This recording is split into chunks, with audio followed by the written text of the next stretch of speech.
What's up, Internet? This is Hourglass Gaming. For today's video, I'm going to be talking about Destiny and giving it a fully considered review now that I've had some time with the game. The way that we're going to do this is to break the game down into presentation, story, PvP, and PvE endgame, and scoring each category out of 10. In doing so, we'll be able to evaluate the strengths and weaknesses of the game in different areas that might be of importance to people. So, presentation. As I said in my first impressions video, Destiny is an absolutely beautiful game. The artistic style of the game really pushes consoles and is one of the parts of Destiny that establishes exactly what kind of game it's going to be. Though it is set far in the future, Destiny is deeply rooted in the mythology and structure of the fantasy RPG. You play as a Guardian, the futuristic, light-infused manifestation of the Knight Errant of the Middle Ages. You wield weapons and wear armor gilded and embellished in ancient styles, and you wage war not as a soldier in an army, but as an independent agent working with two of your fellow adventurers at most. The medieval conceit of the game shines through in all aspects, from plot to weapon and armor design. Even Destiny's maps look like what you'd get if you gave a 15th century monk graphic design software. This art style allowed Bungie to run free with designs, making the game visually stimulating, distinct, and free from the reality is gray art style that drags more realistic shooters into the dirt. Playing through Destiny is an experience that moves you through an exceedingly beautiful world. On Earth, you move through the ruins of a Golden Age spaceport. On the Moon, you traverse a landscape broken by the Hive's industry. On Venus, you dwell ever in the shadow of a mountain bleeding radiant blue fire. And on Mars, you fight through fortifications set into the barren landscape. Each world takes advantage of different climates, both realistic and fantastical, and makes them unique. Perhaps the most enjoyable piece of art is the skies of Destiny, which are different and stunning on every planet. The menu systems for Destiny are simple, streamlined affairs. You won't get lost trying to figure out which skill you should add, and you'll never question where or when something needs to be upgraded. Destiny notifies you when a character or a piece of equipment is ready for upgrade and takes you to a simple menu where your options are available. You'll never question where you need to go to learn more about your character. The menu design is intuitive and easy to engage. In the presentation category, I'm going to give Destiny a 10 out of 10. Now, on to Destiny's story. This is where the game starts to get a little shakier. Destiny's story is a simple tale of good and evil. You, the righteous force of good, are a representative of the Traveler. You stand for the light and protect your benevolent God from its ancient enemy, the darkness, a perhaps more powerful God who has come to tear down civilization instead of boost it forward. The ethical, cultural, and political nuances you might hope to find in a space opera are entirely absent here.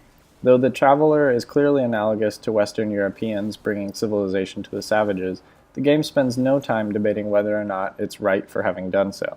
The Darkness, our great white friend's mortal enemy, followed it to its new home in the solar system and started trying to kill it, and as a consequence, us. What would happen to us if we fell to the Darkness is unclear, but it's safe to assume it would be bad, because it's the Darkness. Who the Darkness is also somewhat unclear. You fight a plethora of alien enemies who you've safely labeled as the bad colonialists, but their relationship to the Darkness is never explained. Some of them, like the Hive and the Vex, seem to be more closely associated with the Darkness, while others, like the Fallen and Cabal, simply seem to be disparate factions within the solar system. Who you are is also not explained. In the opening cutscene, Peter Dinklage digs you up from the side of the road in Russia, but beyond that, there's zero character development. I was expecting a more thoroughly crafted setting, and for that craft to be conveyed much more clearly. The care that went into the graphic design of Destiny is almost entirely lacking in the game's story. Destiny clearly exists as an extension of the Halo genre of shooter.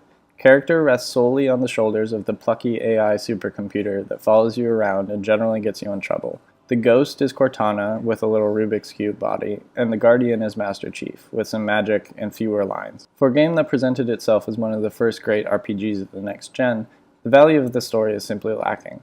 There are essentially no characters and essentially no explanations for why you're traveling through space shooting people. But let's entertain that you bought Destiny to travel through space and shoot people, and that you didn't buy Destiny to experience a retelling of War and Peace through the lens of science fiction. You're not here to have emotions, you're here to smash things. Well, if this is the case, then Destiny's right up your alley. Soon after Tyrion Lannister digs you up, he gives you a gun and points you at the baddies. From here on, it's about 10 hours of violent mayhem, in which you are pitted against impossible odds and somehow come out on top. Destiny's gameplay, like its story, delivers on the legacy of Halo. The level design is well thought out, enemies are diverse and deadly, and the engagements are varied enough that you don't grow bored of moving into yet another corridor and gunning down yet another group of fallen dregs. The campaign is long enough to be a main attraction, without being so long that it grows dull. It isn't nearly as long as the storylines of games like Mass Effect or Elder Scrolls, but Destiny is more firmly rooted in the realm of the shooter, and it knows the limits of what a shooter's story is capable of. In the story category, I'm going to give Destiny a 7 out of 10. The gameplay is really fun, but it doesn't deliver much of a story. On to PvP. Destiny's Crucible, as the competitive multiplayer of the game is called, is a multiplayer experience very similar to that of the Halo series.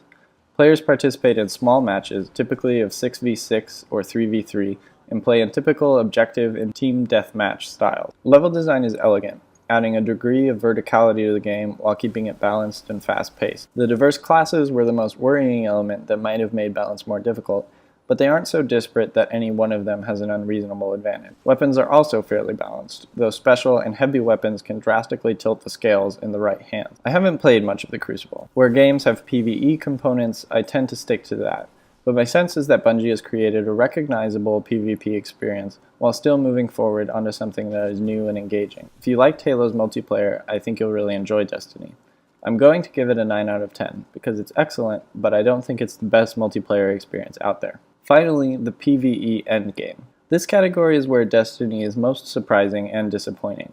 For a game that presents itself as the multiplayer RPG shooter experience of the next gen, it has almost no endgame. Players are offered daily heroic missions, which give them endgame currency to go back and play through a more difficult version of a story mission. These missions aren't much of a challenge, and exist more to give the game greater mileage out of its story content. The other areas that PvE players will have to explore when they reach max level are strikes and raids. The first raid comes out tomorrow, so the community hasn't yet had a glimpse of what it will look like. Strikes can be accessed manually or through the strike playlist. As I described in my video the other day, the strike playlist is a way for players to queue up and play a random strike with a fire team of 3.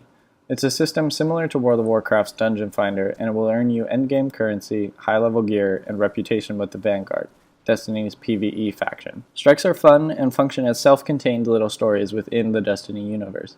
They put players through a number of encounters, from defending the ghost to destroying a fallen tank, and conclude in a final boss fight. I do have a number of grievances with them, however. Firstly, Destiny's bosses are not cooperative multiplayer bosses. They're enemies with absurd health pools. Destiny bosses don't go through stages or emphasize complex mechanics and teamwork. They're simply really big enemies that you need to pour magazine after magazine into before you kill. For a brief moment, I had thought that I might put boss guides on this channel, but there wouldn't be any diversity in those kinds of videos. If the boss is following you or shooting at you, then get to cover. If they're not, then you pour it on. Every fight follows the same formula. This is really frustrating because it means that boss fights are simply long, not complex, not team-oriented, and not engaging. Just long. They're longer even than most dungeon boss encounters in World of Warcraft, though you barely do anything. The boss fights in Strikes are a true missed opportunity. Strikes are also frustrating because a number of them take place in recycled environments. You find yourself fighting your way through regions that you fought your way through in the story, but you open a different door into the boss's chamber. There's no doubt that Destiny is a big game, but it's not so startlingly big that I didn't expect Strikes to have their own dedicated zones. I don't think it's unreasonable to expect Bungie to go the extra mile when creating these.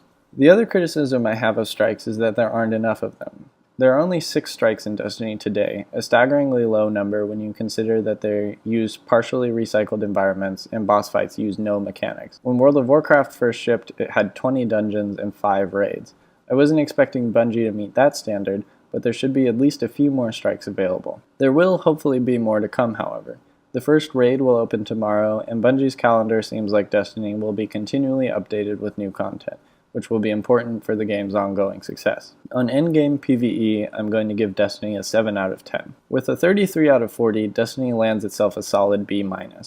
This should not make you think that I don't like the game. I really enjoy it. If I'm being critical, it's because Bungie has been at game making for a long time, and there's a wealth of information available about what makes for a good multiplayer RPG or cooperative game. I think Destiny is an excellent game, but it doesn't deliver on expectations. I'm glad I bought Destiny, and I'm likely going to continue to play it for as long as it's supported, but it isn't memorable in a way that my favorite games have been, and it doesn't change the way I think about video games at all. But what do you guys think?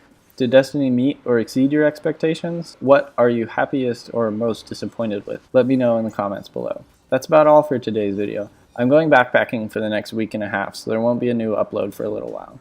As always, if you enjoyed or would like more Destiny gameplay and commentary, then don't forget to like and subscribe. Thanks for watching, and I'll see you next time.